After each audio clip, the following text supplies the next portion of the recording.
This episode is brought to you by the Manor, a premier addiction treatment facility in the hills of Wisconsin's Kettle Moraine Forest. Their program offers a tailored approach to those struggling with addiction in a secluded setting with no more than 11 men and women. With highly personalized treatment focused on trauma, Dr. Chantelle Thomas and her expert team offer an authentic experience, creating the kind of deep emotional change that's crucial for long-term recovery. If you or someone you love are struggling with addiction, call the Manor at 414-930-1930. That's 414-930-1930. You can learn more about the Manor by clicking the link in the show notes or by visiting discoverthemanor.com. Thank you for listening to The Path to Authenticity. My name's Tom Gentry. I think of this show as the opposite of small talk. You'll hear real conversations with real people who know who they are. We talk about what makes them who they are, how they became who they are, and how we might become truer expressions of who we are. Falling squares on TV screen, still falling. I'm Dr. Chantelle Thomas, and this is The Path to Authenticity.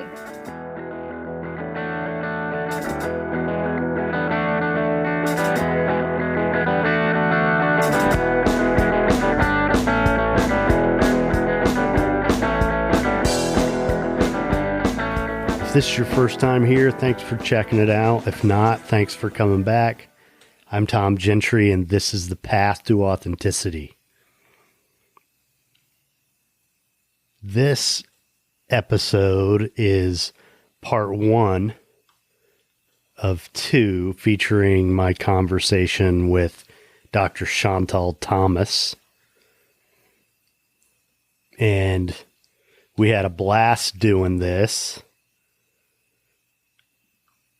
We got enough sound for 2 episodes that are each going to be about an hour long, and I edited out probably the better part of an hour just of us cutting up. So it was a lot of fun. And Dr. Thomas also has a podcast of her own coming out in the very near future. So I'll keep you posted about that. I'm excited to hear it. But in the meantime, here you go with part 1, Dr. Chantelle Thomas.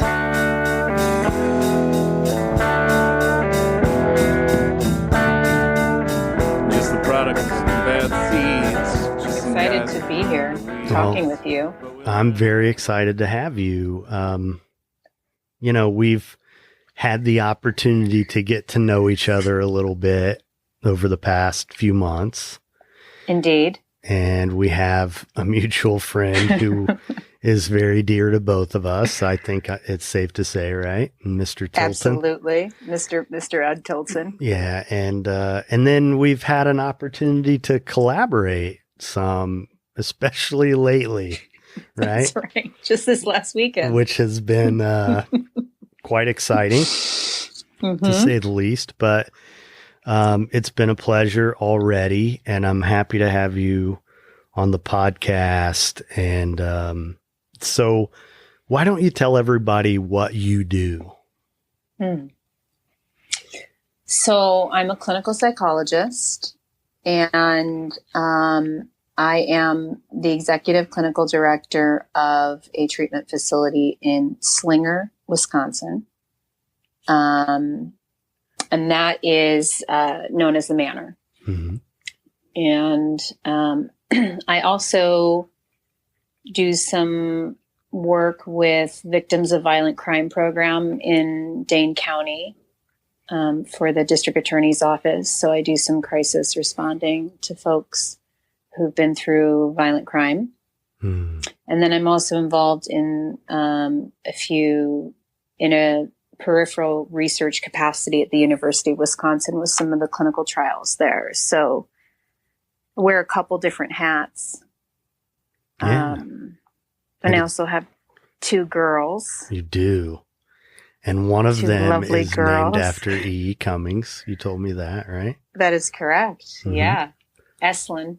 Yeah, which is his middle name. Is that right? Yeah, Edward Estlin Cummings. Okay.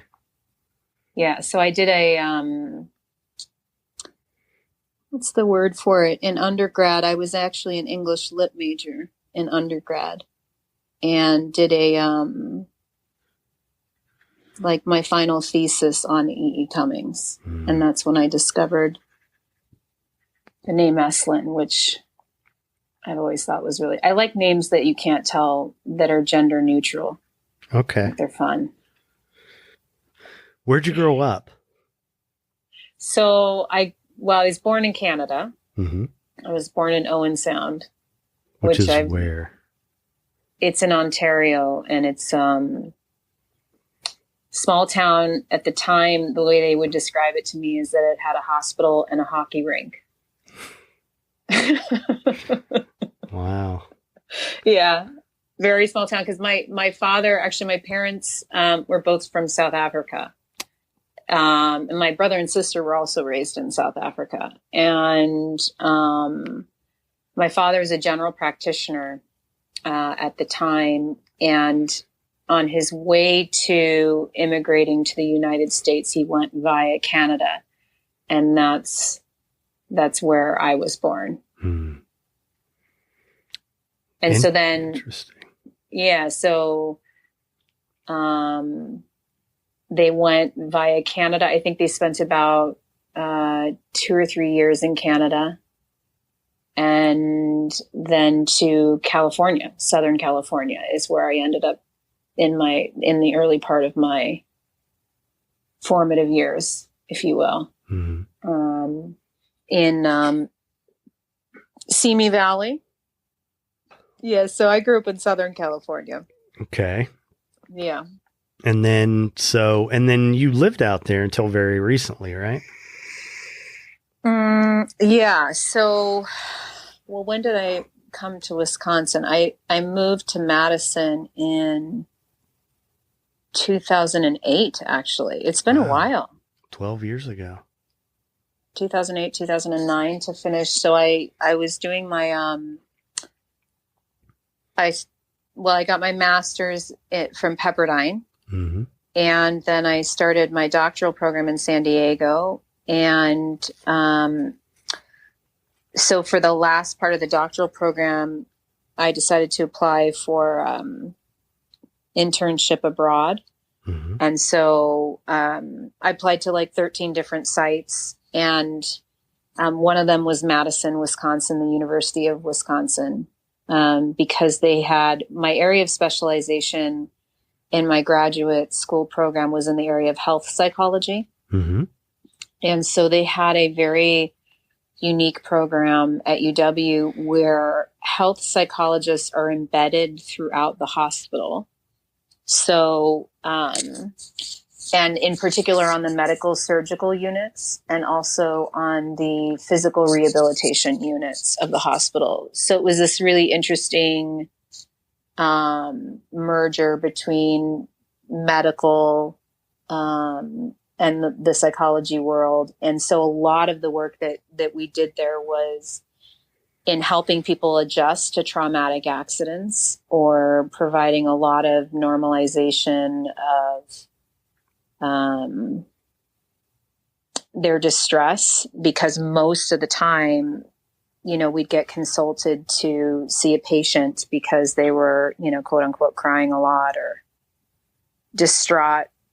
And then you go in to meet with the patient and you discover that they've been in the hospital for like 6 weeks and they have an infection that has made it difficult for them to eat. And they haven't been able to walk outside and they haven't been away from their family for this long. And most of the time, the notes that we would end up writing were like, well, this person's distress is completely appropriate in the context of their circumstances. Mm-hmm. And it's really where I came to, it was a really interesting window into the culture of the Midwest, because I was shocked at the resiliency that people had. And I oftentimes would leave hospital rooms thinking there's no way I would be doing as well as that person under these circumstances. So you see that as a Midwestern thing? Well, yeah. I mean, I realized as I was saying it that I think there is a bit of that because, and there's both sides to that, right? Like, the Midwestern, at least the Midwesterners that I have had a lot of contact with are not complainers very often. This is obviously gross generalizations, right? But I'm just speaking about this region. I can just imagine people going, what the hell? No. No, but they're not. A lot of the folks that I would meet with they just wouldn't complain about their experience very often. They were they had a lot of confidence in the medical teams, and, they just seemed very resilient. And I think, at the time I thought, well, this is super interesting because I thought about kind of the inclement weather and like the history of being in the Midwest and what you have to endure outside and like living in inclement weather and kind of the hardships of farming that there was a lot of farmers that we treated in the hospital, who would like be driving a combine that would roll over on them. It would cut off their arm. They would pick up their arm and walk to the emergency room. Oh my gosh. Just like extraordinary toughness. Yeah. I mean, I'm sure there's a dissociative, self-protective numbing that's happening, but even still, it was really interesting coming from California because energetically it just felt like a very different population. Yeah. I wondered if you were going to talk about the weather because that's where I went in my mind, and I'm from Indiana, so I don't mind. You guys consider yourself? You would call yourself Midwesterners? Is that is that accurate? Yes, definitely. Yeah. Big Ten, Big Ten. Big Ten's Midwest. Yeah. Right. Those states like Kansas and all of those out there, they call themselves Midwest too, but I don't, to me, they're out West. Right. Yeah, but no, I think, living in Florida, I love connecting with Midwesterners. Yeah. Less superficial. More grounded. Yeah, that is the lack of superficiality is lovely. And also the work ethic. Yes. The work ethic is really strong. And it's funny, I have a client who actually is from my hometown. We found out on his first session with me, which is so interesting. But we kid around about how, are you going to go to your dad's funeral? Or, well, I don't know as long as I can get off work, like it's that kind of commitment to work, like nothing gets in the way of work. And I think, there's some good in that, but, I think happiness is more important and family is more important. And I've definitely changed my approach over the years with work and given myself a break more. But yeah, it's Midwesterners tend to be good employees. That's for sure. Especially stand out in a really big way down here. Midwesterners and Southerners stand out as really great, having great work ethic. I will say one other thing that I've noticed is that I really appreciate is that follow through is also really stood out to me coming from California to the Midwest, that when people say that they're going to do something or they offer to do something, they consistently follow through. Right.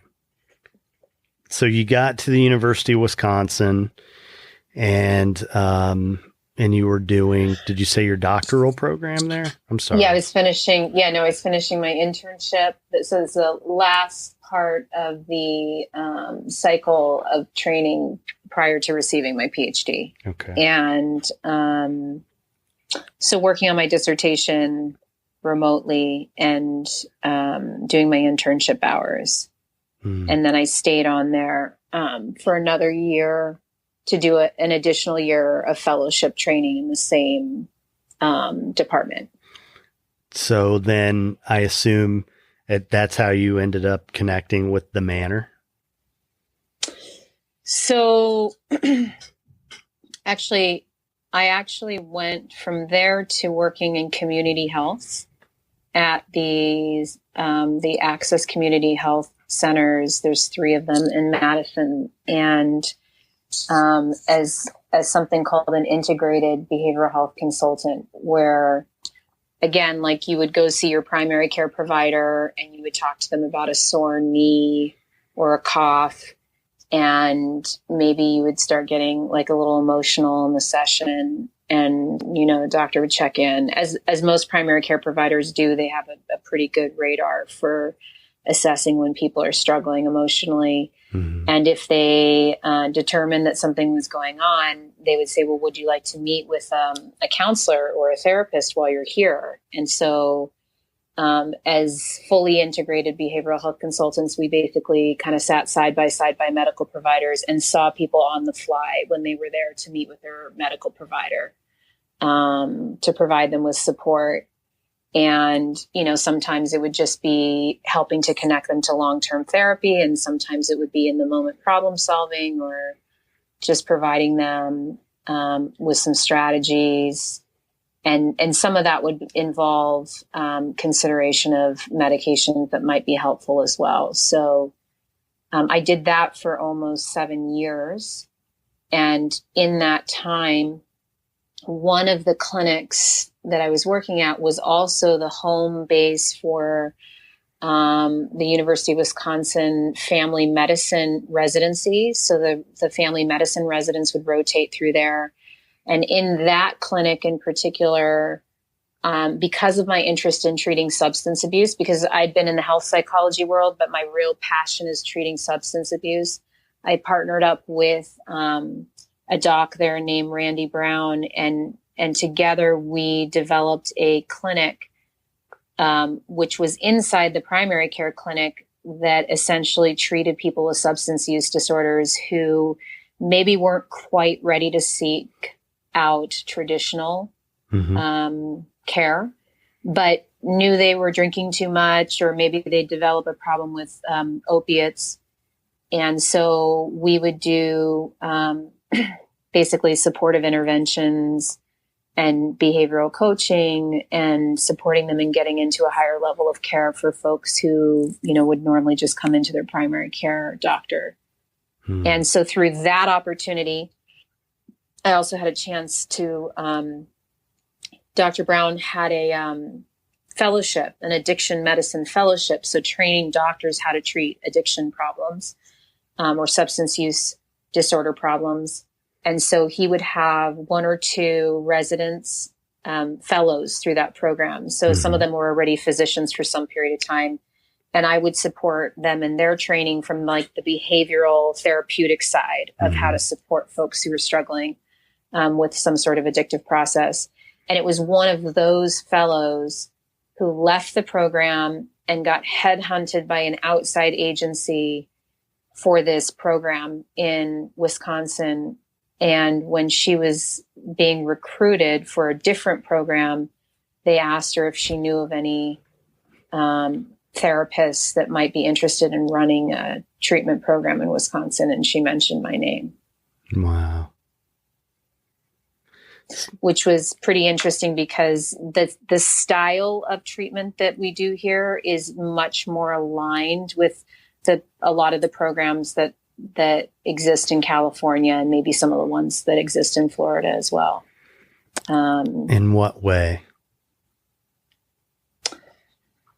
Well, some people would refer to it as luxury treatment. I don't love that label. Mm-hmm. Way that I would say it is that, kind of circling back to the Midwest concept of, it's a very holistic program that is about really supporting people in doing deep work. But while they're doing that, it's allowing them to be really nurtured from an environmental standpoint. Mm-hmm. So, the beds are really nice and comfortable. The food is great. There's a personal trainer. Body-based therapies are built into the program. So a lot of our clients will end up saying, this is really hard work, but in some ways it feels like a holistic retreat as well. Mm-hmm. And I don't think, and in that regard, I think what's super interesting to me is a lot of our clients feel almost like they don't deserve being treated this nicely when they're at such a pinnacle of despair or disappointment in some of the choices or the things that have happened in their lives. And so some of the rooms are really big here and they're really beautiful. And I've had a client come to me and say, this room just feels like it's a bit too much for me. Mm-hmm. Can you move me to a smaller one? Mm-hmm. Which, of course, those are the clients you want to keep there and say, if we can figure out a way where it feels therapeutically healthy for you, I think you deserve this, Mm-hmm. It's kind of a neat, it's this really beautiful opportunity to be able to care for people in a way that they just don't feel deserving of. Mm-hmm. Yeah, it's interesting. I think this is part of the shame associated with addiction and substance abuse. And then also, there's a lot of scarcity sort of mindset in our culture. And I mean, part of me struggles with that. Where do I deserve this or do I, and in fact, I wrote a little piece, over the weekend, just a post I did online about, it was a meme that said, you're not supposed to hate your job. Because we have this belief system in our country that, that's what makes it work.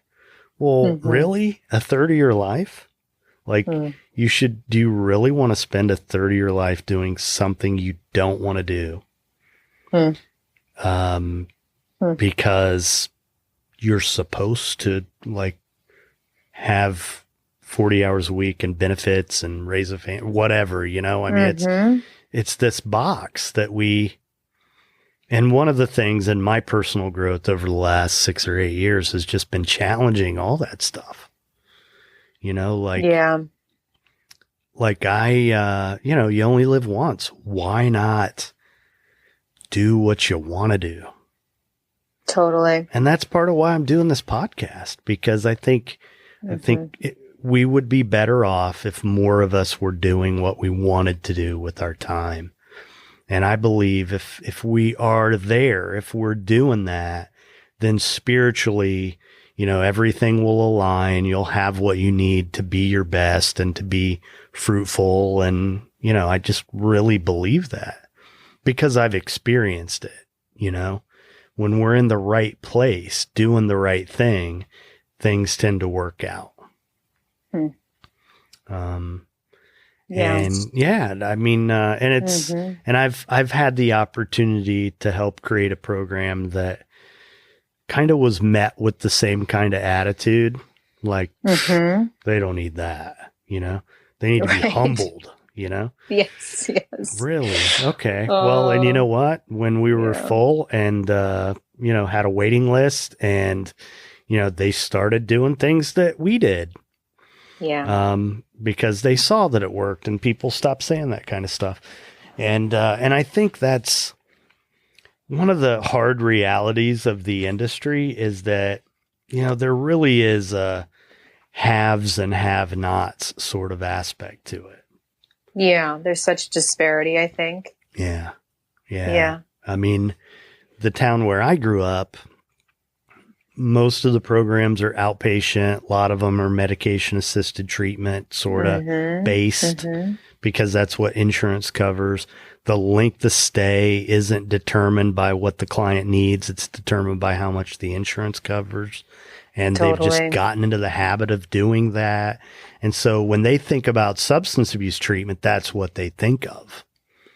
And the idea of, and it's just amazing. Like, I believe God just wanted me to have good treatment and to do this kind of work because for the most part, a kid who comes from where I did, especially at that time, just doesn't move to Florida to go to treatment at a Hazelden facility. It just doesn't happen. Right. Definitely not from a working class neighborhood in a blue collar town. So it was really a gift that I relished and took full advantage of it and stuck around. But yeah, I mean, there's another agency that I do some work with that, they kind of are known as being a very high-end facility and expensive, but also have kind of just decided, we're going to own this and realize that we have an opportunity to do the very best work that we possibly can. And maybe we can't treat everybody, but we can influence the industry and raise the bar. And I think that's something that, a facility like the Manor is perfectly capable of doing if they're not already, Yeah, I think there's,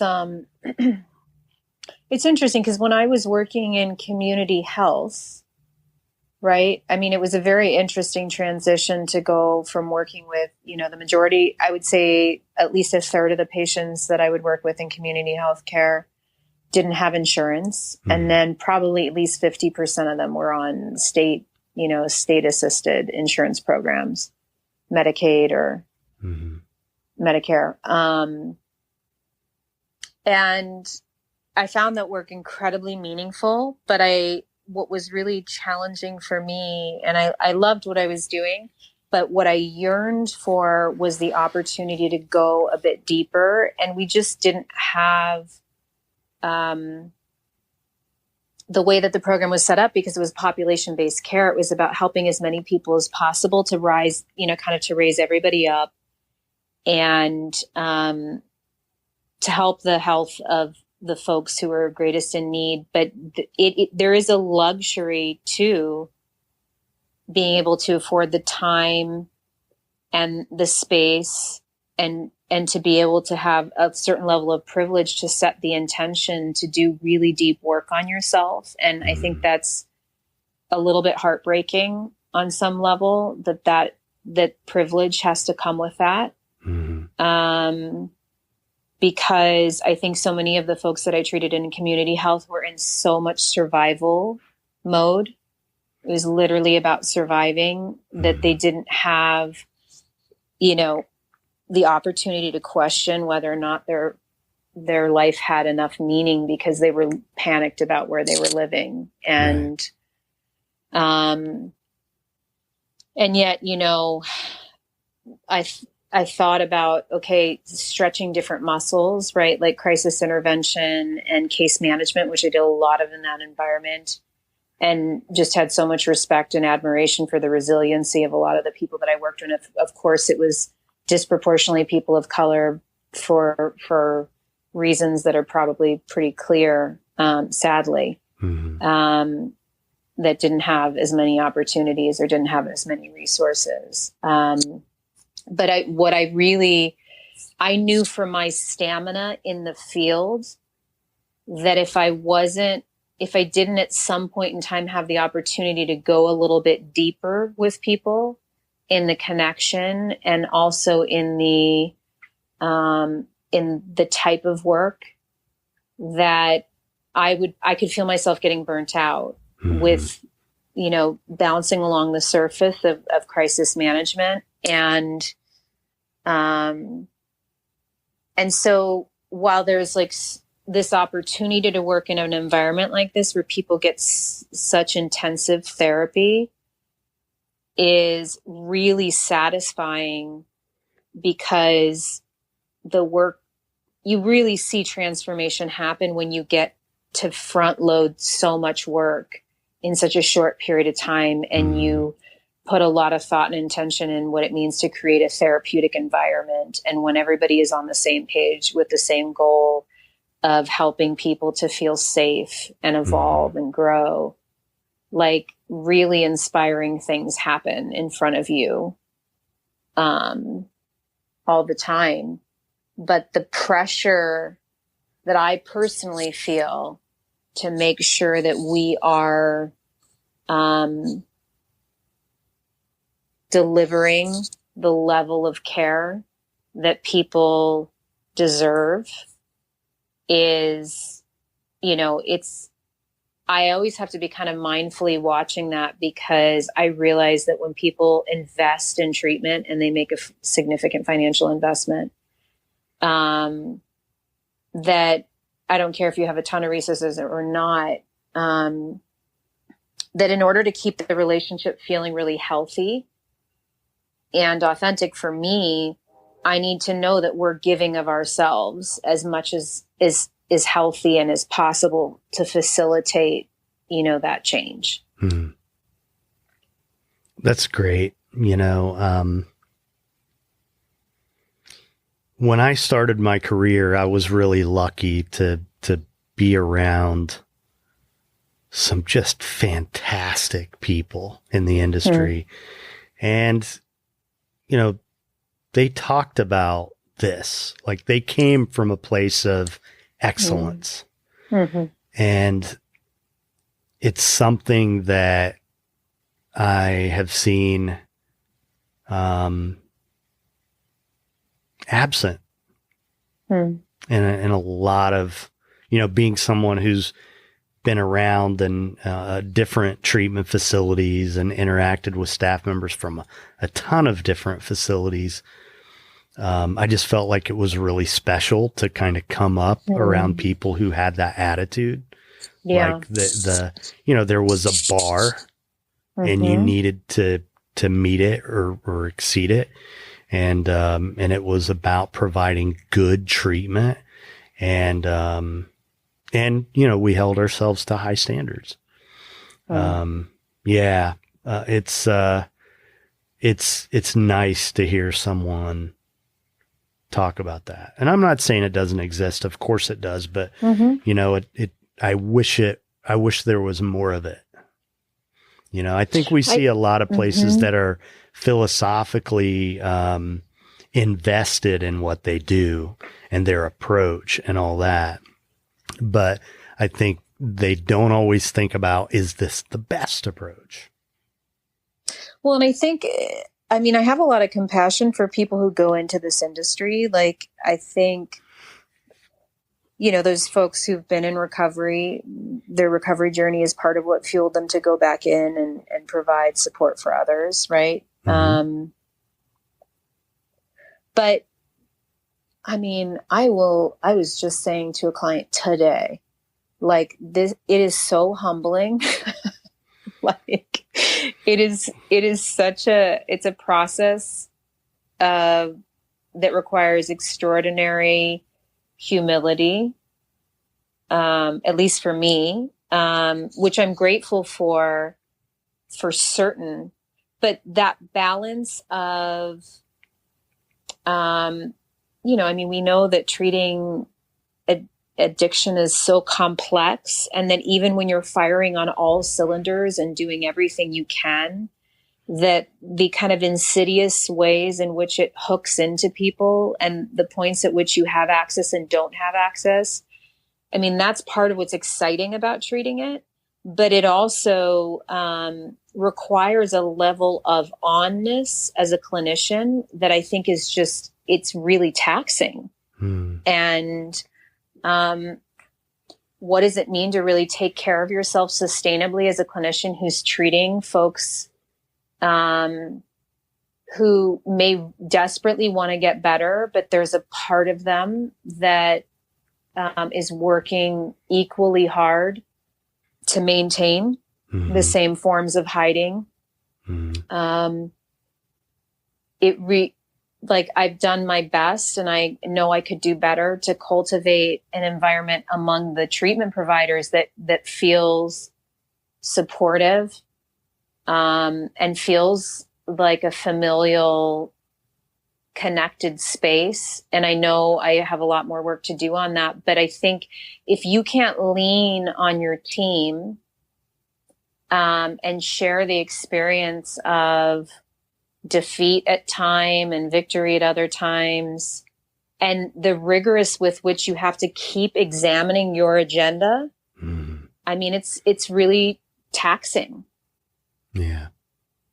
So I think a lot of people just kind of, they just feel like on some level, if they don't know how to take care of themselves, they don't know how to sustain it. And then maybe they fall on, you know, certain aspects of the program. And I think the easiest reflex that I've noticed in the industry at times is to over pathologize the client or the person who's suffering, so that anytime they bring up anything that feels uncomfortable or that pushes you or challenges you, that the explanation is, oh, well, that's just their disease. That's just the addict talking.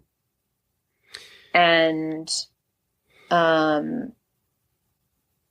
think it can be really dangerous for people. Yeah, that's something that over the years I've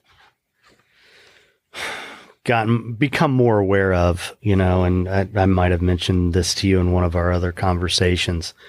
The term codependency, the way it's thrown around and used as a label to pathologize someone and explain away, like, especially when it comes to romantic relationships, because, you know, so I got sober at 23 years old. I was going to stop smoking pot. I was going to stop drinking alcohol. But, you know, if beautiful girls were paying attention to me, like, forget about it. Like, I'm sorry. I'm not. Now, I'll do whatever I have to do to overcompensate. I did that. But, you know, I'm a 23-year-old kid. Come on. So it was just unrealistic. Yes. And, you know, I take exception to the idea of telling a young person there's something wrong with them for wanting to engage in a romantic relationship. Yeah. Because we're wired to pair bond. Yeah. For connection. Yeah. So and you know, we say these things like, you know, relationships will put Miracle Grow on your recovery. And we know that growth really takes place in relationships. But then we tell people not to get into them. Right. Because they're too complicated. Right. Yeah. And they're too triggering. And yeah, I mean, I'm so with you on that. I mean, every time we get a younger person in here, and it's, you know, we tend to have a more mature population, but we do take folks young adults at times. I mean, I think the big question there, and I think this is where sometimes people fall a little bit too much in love with their philosophy about, because I think it requires more work to keep asking yourself the question, based on what I know about this person and what information they've given me, will this actually be implemented in their life in a way that's sustainable? You have to kind of, like, you can know, quote unquote, what you think is the right answer for someone, right?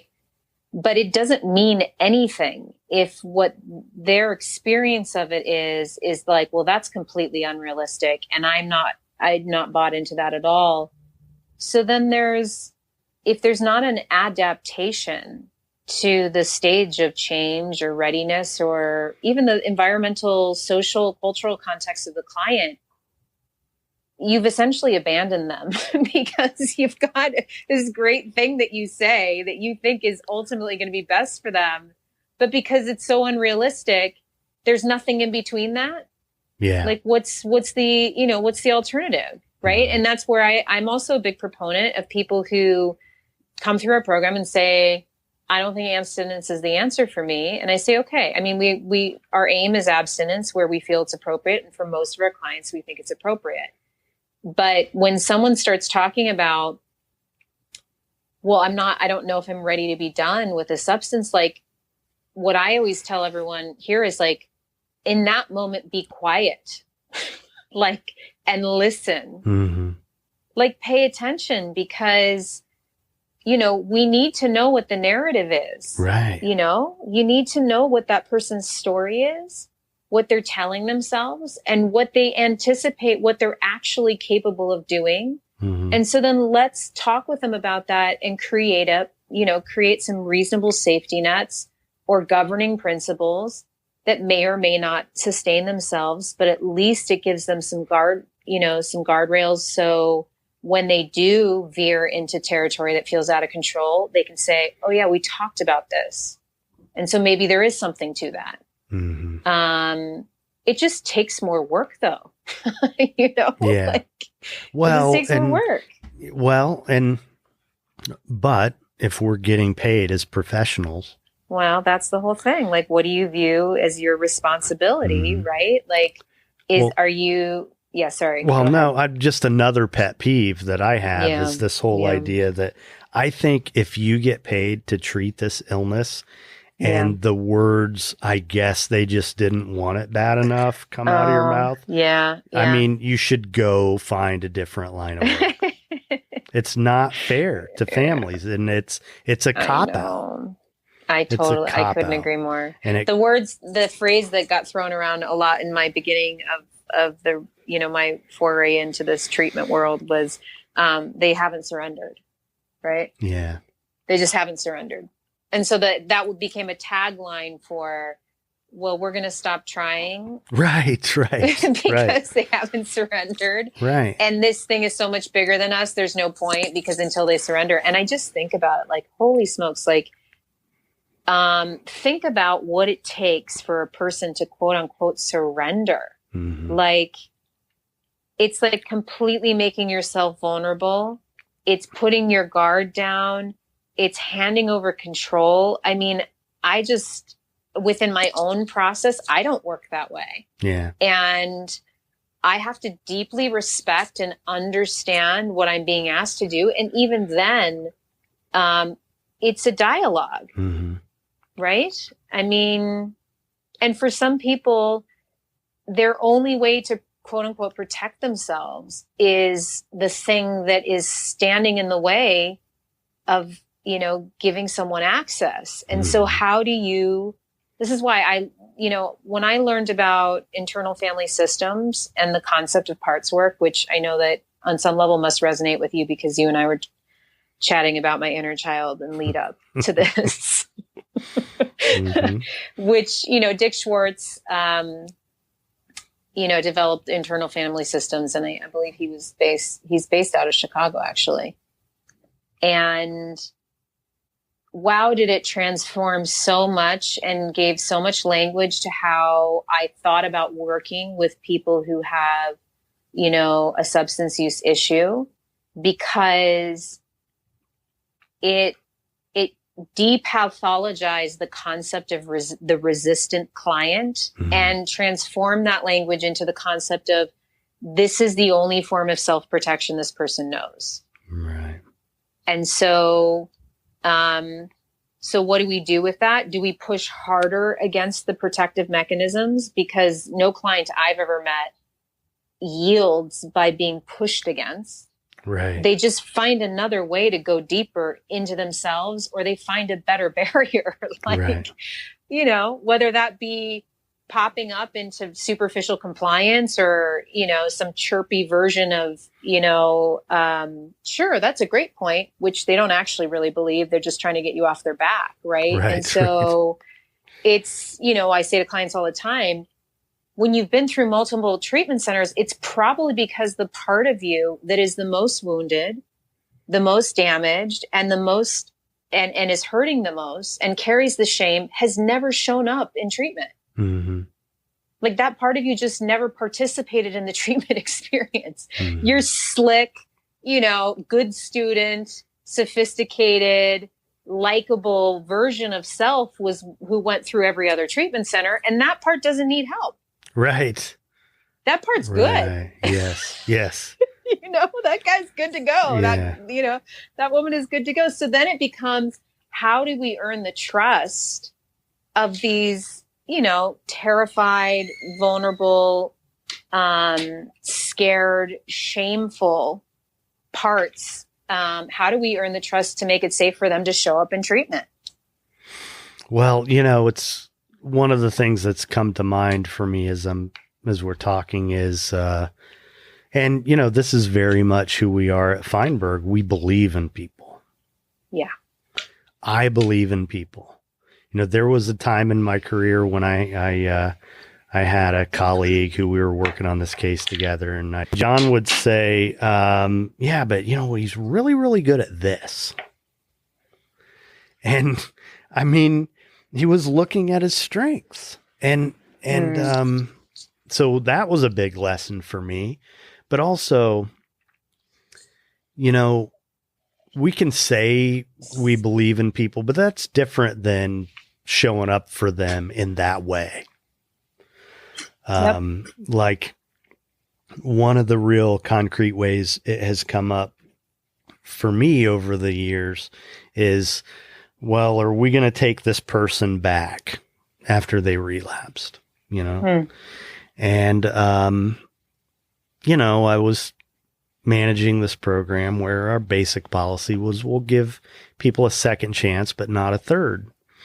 And so if someone relapsed, we'd get them to detox. And if they would agree to the terms of a behavioral contract I devised, then they could come back. And I would usually sit with the community and at least hear what they had to say about it. And sometimes they would say, well, what if it just happens all over again? Mm-hmm. And I would say, well, I don't know about you, but I would rather be the kind of guy who's willing to believe in someone than the kind of guy who's not. So, yes, he might do the same old routine over again, but that's a chance I'm willing to take. And, but we have the answers. That's the other thing in all of us. We have the answers. So if we can believe in the client that they are resilient enough to work through whatever it is, like survive, even though they're in an ill-advised relationship in the beginning of recovery, then they're going to trust us more if we believe in them. And it's ultimately, if that relationship isn't solid, there's nothing you can do to help them anyway. Another rule that I used to not have is, a lot of these, transitional living facilities, extended care facilities will have a no relationship rule. Mm-hmm, mm-hmm. And, I just always thought that was crazy because of course you don't want them to, but if you tell them not to, they're going to do it. Yeah. And then they're not going to talk to you about it. And the point is you want them to talk to you. And so I mean, the last place where I was the program director, I mean, it was a constant battle with one of the owners about whether we had this rule or not. Mm. And he was just so dug in because that's the way it was where he went. Right. But these guys, I mean, they would date some girl And then they'd come to group and talk to me about it. And Right. they'd get raked over the coals, or they would realize they're Yeah. going outside of their value system or whatever Yeah. it was. Yeah. And I would talk through it with them, and they would reach their own conclusion that this isn't what they needed to be doing. And they would stop. Now, it didn't always, it was a lot, it could be messier than that, but that's usually how it worked out. And they made the decision not to do it. So then they were invested in not doing it. And they also had the sort of the rest of the community who they worked through it with. So, Yes. Yeah. No, I so appreciate that. And I think, there's this very confusing piece that I think sometimes can get lifted out of the 12-step community, where it's, you can't be trusted to make any decisions because, your addict or your alcoholic is making all the choices. In the early sobriety, the safest thing to do is just not ever allow yourself to make a decision in solo. And the presumption is the addictive voice is the only thing that a client can hear, or that an individual in recovery can hear. And this comes up in our treatment center a lot because, for me, I have a very trauma-focused lens. And so I believe that everyone that we treat on some level has some sort of a trauma history. And whether that be, big T traumas, like where their life has actually been in danger, or more subtle forms of emotional neglect or relational trauma or intergenerational trauma. And for so many people, they've lost their voice in the process somewhere along the way. They were either never supported in developing it, or their voice, they learned very quickly that their voice, there was no space or room for their voice as a child. And that their wants and needs and desires would be weaponized against them, or more importantly, just completely ignored, or they would be punished for those things. And so this is this tricky piece in treatment, right? Where, a client uses their voice and they're trying to figure out what that muscle is. And I literally have seen the all-knowing treatment hammer swings from the sky and just crushes them down. Yeah.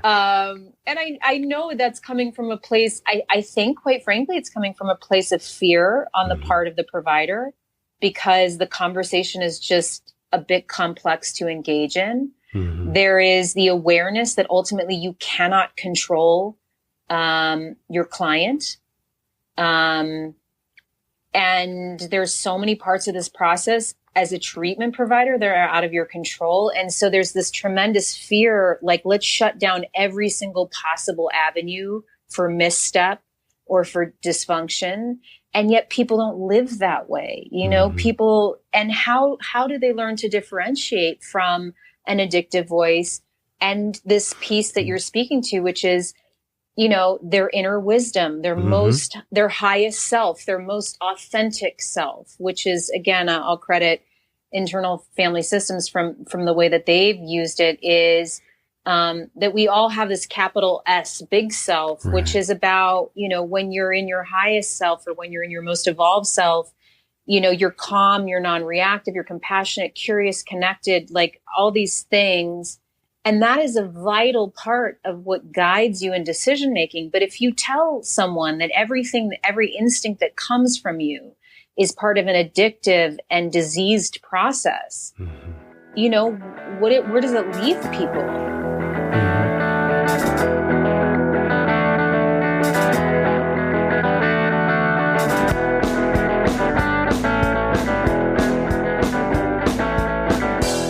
Thanks for listening to The Path to Authenticity. If you'd like to learn more about our guest, you can find links in the show notes or visit our website at thepathtooauthenticity.com. If you're interested in becoming a sponsor, if you have a suggestion for a topic, or you know someone who would make a great guest, email the show at thepathtooauthenticity@gmail.com. If you enjoyed this episode, please leave a review on Apple Podcasts If you know someone else who would enjoy the show or even just a particular episode, please share it with them. Every little bit helps. If you're not already a subscriber, please consider becoming one wherever it is you choose to listen. You can find the show on Patreon, where by becoming a patron, you can hear episodes before they're released publicly. You can gain access to supplemental content. There are other benefits in the various tiers. Visit patreon.com/thepath-to-authenticity. Join our Facebook community or follow the show on Instagram, both at The Path to Authenticity. We also have a YouTube channel.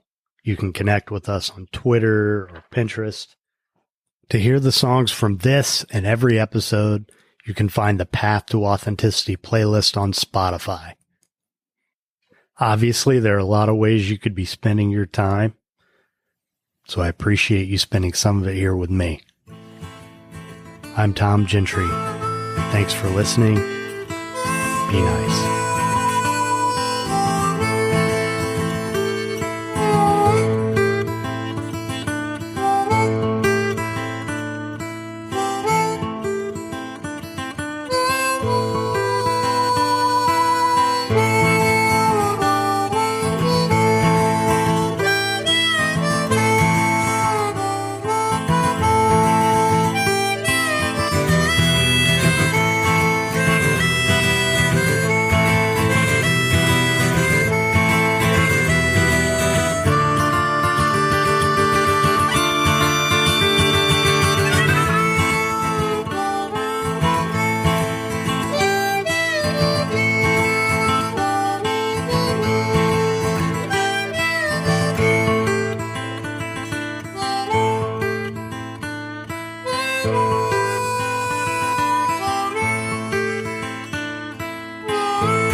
Great, honeybee.